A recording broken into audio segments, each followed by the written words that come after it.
was the tithing practice reserved exclusively for ancient farmers and cattle raisers in Israel. Are modern business people, mechanics, teachers, builders, or anyone else who receives an income today exempted from the experience of tithing? By quoting Leviticus 27, verses 30 and 32, some understand that the practice of returning tithe was required exclusively from earnings related to agricultural and livestock products. Leviticus 27, verse 30 says that a tithe of everything from the land, whether grain from the soil or fruit from the trees, belongs to the Lord. It is holy to the Lord. Every tithe of the herd and flock, every 10th animal that passes under the shepherd's rod, will be holy to the Lord. These passages do refer to the tithe from products of the land and livestock, and some may rejoice, believing that they are exempted from tithing because their earnings are not related to agricultural or livestock products. Nevertheless, others would be saddened by the idea of being excluded from the privilege and blessings of tithing. The larger context of Leviticus 27 helps to untie this issue. This chapter provides instructions about redeeming and exchanging for money things devoted to the Lord. This exchange includes people, animals, houses, land, and fields dedicated to the Lord by the worshiper.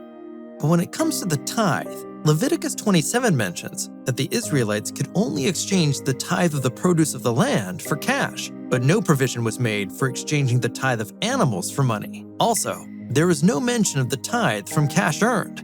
The most probable explanation for this omission has to do with the major thrust of the chapter converting items dedicated to the Lord into cash.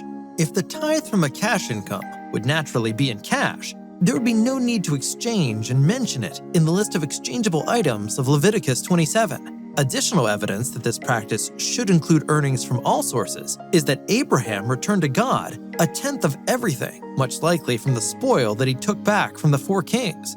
The word for everything, qual, in Hebrew, means all, the whole, the totality, and could include even trivial items from the spoil, like a thread or a sandal strap. The Bible is clear that all tithes of animals, of the land, or any other sources are devoted to the Lord.